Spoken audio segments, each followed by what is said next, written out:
Alors, l'extrait de cette pétition est déposé. Monsieur le député de Gouin. Merci, Monsieur le Président. Je dépose l'extrait d'une pétition adressée à l'Assemblée nationale, signée par 2250 pétitionnaires. Les faits invoqués sont les suivants. Considérant que la rémunération des stages représente une action prioritaire afin de réduire la précarité financière de nombreuses étudiantes sages-femmes.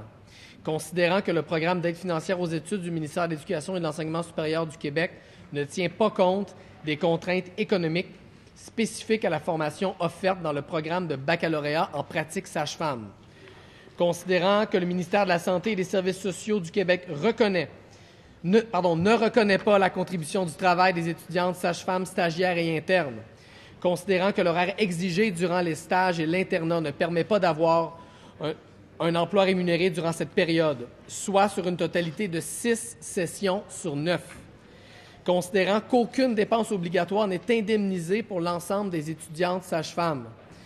Considérant que l'endettement a un impact majeur sur le taux de diplomation des étudiantes sages-femmes et ainsi sur le nombre de sages-femmes au Québec, considérant que la conjoncture politique et les luttes des comités unitaires sur le travail étudiant sont en faveur de la rémunération de tous les stages pour toutes les étudiantes québécoises et tous les étudiants québécois, et l'intervention réclamée se résume ainsi. Nous, sous-signés, demandons au gouvernement du Québec d'adapter le programme d'aide financière aux études actuelles par rapport aux exigences financières du programme de baccalauréat en pratique sage-femme, de créer un système équitable de rémunération des stages cliniques et de l'internat et de fournir des indemnités pour les dépenses encourues lors des stages cliniques et de l'internat. Je certifie que cet extrait est conforme à l'original de la pétition.